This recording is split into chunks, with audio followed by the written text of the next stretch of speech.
Então, vamos voltar, né? Então, o que o computador vai te reportar é isso, tá bom? Certo? Isso aqui é o que o computador reporta. Se você não escrever nenhum R grande, nenhum R pequeno, o F que ele vai te reportar, certo? Então vamos escrever isso daqui, tá? Caso o usuário, né? Caso o usuário do software não inclua nenhum valor de R grande e R pequeno, né, aquelas duas matrizes lá, o software irá reportar um valor de teste F relativo a o que vai fazer, né? Ele vai testar se beta 1 é igual a beta 2 igual a beta 3 até beta k igual a 0. Ou seja, ele testa se todos os parâmetros são simultaneamente iguais a 0, que seria uma outra forma de testar se a sua regressão é ou não é uma boa regressão, tá bom? Então, geralmente esse teste aqui ele dá pouco significativo, tá certo? Ou seja, que pelo menos um valor dos parâmetros beta é diferente de 0, ou seja, pelo menos uma das variáveis explicativas explica, tá certo? Então, esse valor de F varia de quantos também? Aí depende do grau de liberdade. Depende dos graus de liberdade, porque para cada grau de liberdade você vai ter um valor de F, tá? Aí você vai criar intervalos de confiança para saber se esse teste está ou não dentro do intervalo correto. Ele utiliza esses 2 graus de liberdade também para fazer esse cálculo F?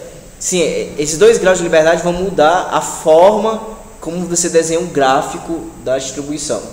Então você muda a forma de você desenhar o gráfico da distribuição, ele automaticamente também muda qual é o valor, o p-valor crítico dele, certo? Que é tipo, abaixo disso você aceita, acima disso você rejeita, tá certo? Então, se você muda um pouco o gráfico, tá? Você muda também esse valor crítico aí, tá certo? E aí, é isso, tá? Então é isso que o computador faz. E o F que reporta, desde que você não diga nada, tá?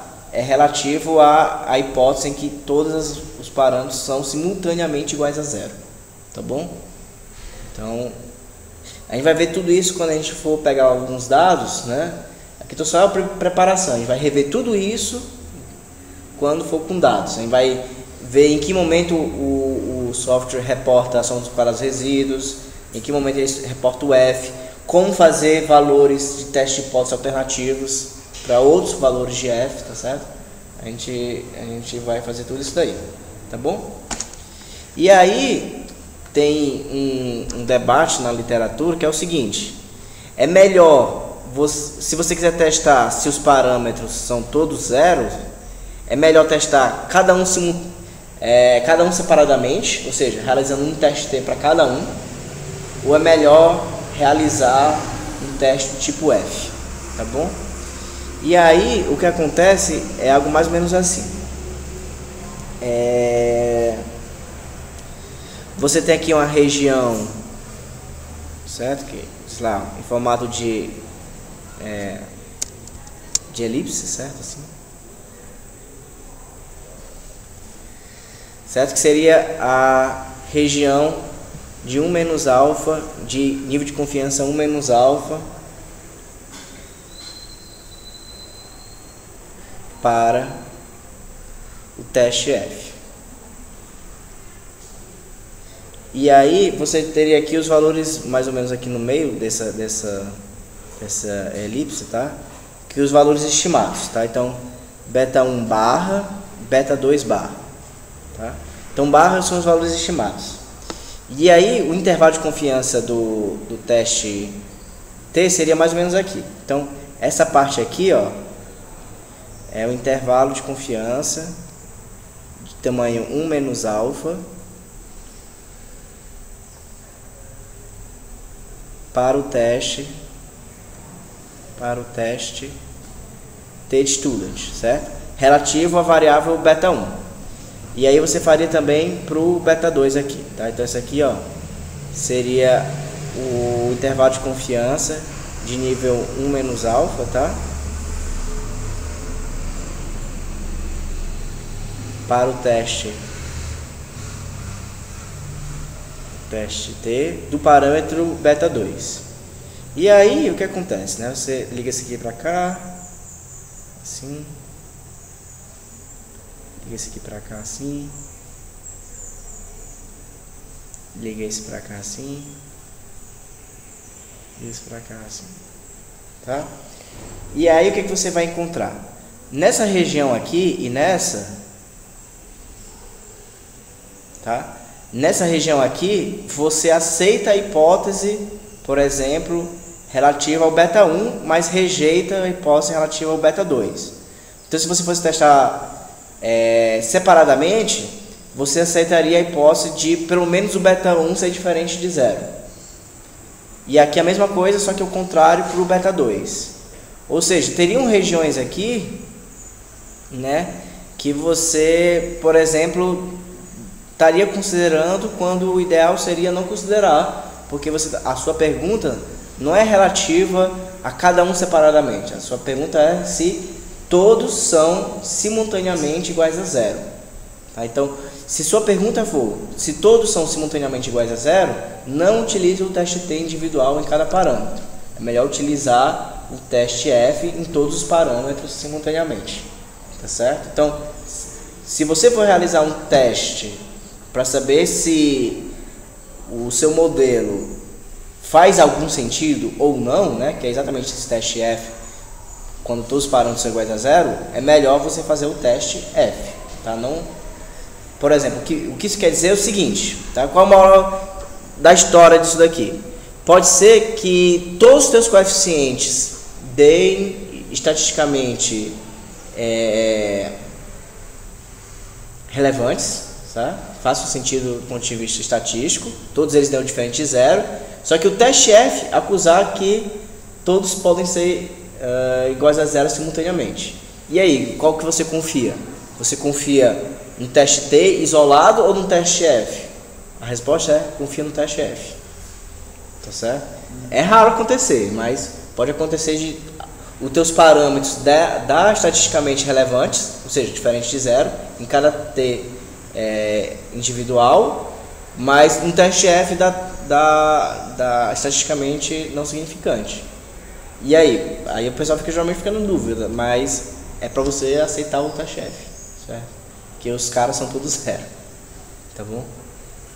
Então o teste F, entre aspas, tá? Ele é mais confiável nessa situação de simultaneidade do que cada teste T isolado, tá certo? Posso tirar uma dúvida? Pode. Bem superficial, na verdade. Quando a gente trata ali dessa questão do beta 1 e do beta 2, a gente está tratando dos parâmetros vamos dizer, das variáveis explicativas, né? Uhum. Aí aqui na coluna, na linha da coluna, seria, no lugar do beta 2 seria o y? Não, aí são os betas mesmo, tá? Porque você tem vários betas. Então, você tem uma região de confiança para cada beta. O beta é um número, certo? Certo. Ele é um número simples, né? Então, uma reta, né, ou horizontal ou vertical, já representa ele. Mas como é que você representa um intervalo de confiança para vários betas ao mesmo tempo? Aí, por exemplo, se forem 2 betas, você precisa de 2 dimensões para você representar. Se forem 4, você precisa de 4. Aí você não consegue desenhar. Só o software que vai fazer, porque o software não precisa do desenho para entender, certo? Ele só precisa fazer as contas dele e acabou, certo? Esse desenho aqui é só para você entender que tem momentos, esse aqui, por exemplo, aqui e aqui, em que os dois parâmetros, tá, beta 1 e beta 2 estimados, vão dar estatisticamente significante, mas o teste F vai apontar que não é estatisticamente significante. Tá certo? Então, para que, se isso acontecer, você não ficar confuso, entendeu? Porque isso pode acontecer. Tá certo? Tá bom? Então, vamos só finalizar mais com algumas observações, tá? Observações finais dessa aula, tá?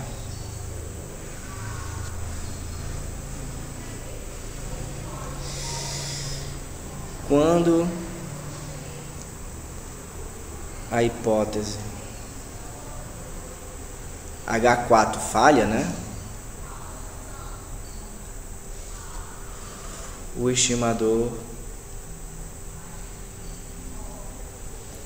beta chapéu OLS continua sendo não viesado, né? Como a gente viu, que baixa a hipótese H1, H2 e H3. H4 não é importante para saber se o estimador é ou não viesado, certo? Porém, as demais consequências não são mais necessariamente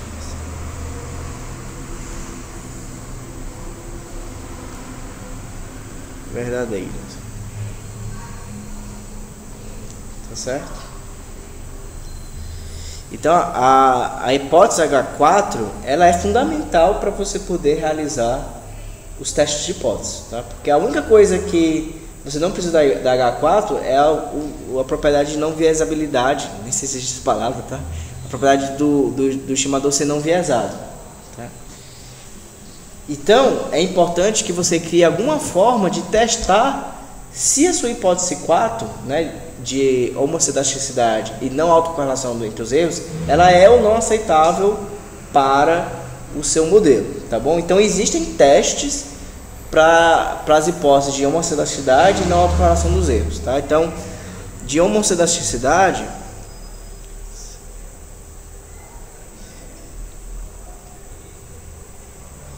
existem alguns testes, tá? Tem o teste White,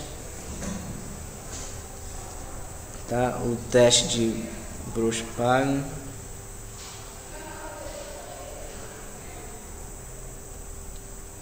e esses são os dois mais famosos, tá? Também tem um teste para você saber se não há ou se há ou não autocorrelação nos erros.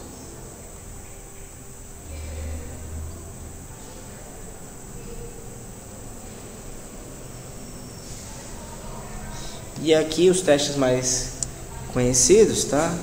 É o teste Durbin-Watson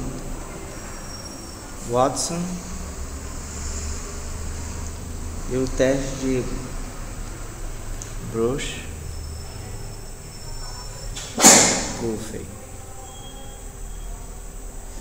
certo? Então a gente vai ver alguns desses testes, tá? Ao longo do curso. E para minha pesquisa eu preciso aplicar esse, tipo, quando eu for escrever minha dissertação, preciso deixar esses testes evidenciados? Depende do grau de rigor que você quer colocar no seu trabalho, tá certo? Quanto maior for o nível do teu jornal que você quiser aplicar, quanto for o maior nível da sua dissertação, do seu periódico, tá, do seu curso de mestrado, mais rigoroso você vai ter que ser com os seus testes, certo? Mas geralmente esses testes é ou apertar um botão ou uma linha de comando no R, tá? Então é uma coisa que você perde assim, pouquíssimo tempo, tá? Mas que vale a pena ser feito, certo? E geralmente, assim, se você tiver vários dados, tá? Muitos dados, geralmente os seus dados vão passar nesses testes, tá? Vai ficar tranquilo para você. E mesmo que não passe, tem jeito de corrigir esses erros, certo? Aí, depois que a gente fizer essa primeira parte, tá? Que é a aplicação do modelo de mínimos quadrados, tá? A gente vai ver exatamente essa questão das quebras dos pressupostos, tá? Como realizar esses testes e, apontando um problema nessas hipóteses, como fazer para corrigir, tá certo? Muitas vezes dá para corrigir sem grandes dificuldades, tá certo? A hipótese 4 é a mais importante para você fazer os testes de hipóteses, né? Então, se der problema nela, você tem que corrigir, porque senão os teus testes de hipótese podem ficar frágeis, né? E aí, se for um periódico de nível muito alto, se o cara for bonzinho, ele vai reclamar, vai pedir para você fazer os testes e corrigir, tá? Se ele for malvadão, ele vai mandar você procurar outro, tá certo? Ainda vai dizer assim, sutilmente, que você não fez um trabalho decente. Tá certo? Então acho que é isso, tá? Era isso que eu queria falar hoje.